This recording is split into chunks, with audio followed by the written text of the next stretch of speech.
How many of y'all have seen Lethal Weapon?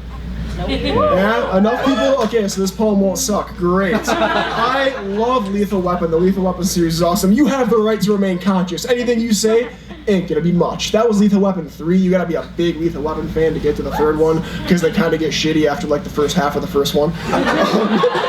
But I was watching Lethal Weapon one day. The sun was shining through the glass doors, shadows of leaves on trees, silhouetting the inside of the room, casting a glare over the screen, and I'm paying attention to this one scene, this one little line that took me by surprise. I felt my body rise, then sink so far into the cold leather chair. I looked to my left and again to my right, and I just couldn't believe what I heard was right. You see, Mel Gibson was lighting a smoke with a jumper, and the next line, it hit me like a rear-ended bumper. He said, if we wait long enough, we'll both die of cancer.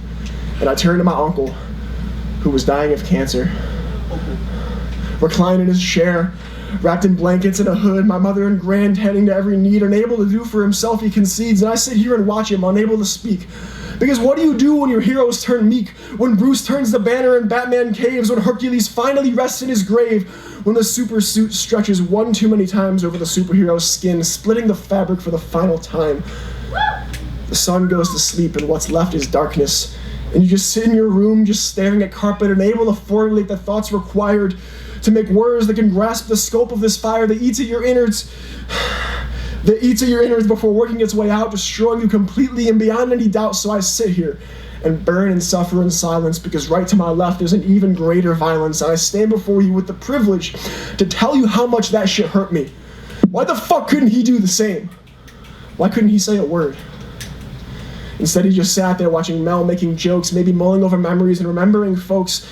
I remember asking God to take him quickly, but when has he ever listened?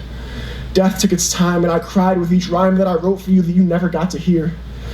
I just wish I had one more day together, one more tailgate outside of a White Sox game. Let's go get a corn dog one more time. Let's get in that Trans Am and take a ride one more time. I'd even settle for hearing Roger Murtaugh say, I'm too old for this shit, just one more time. But I guess you ran out of that years ago. I'll see you another time. Oh.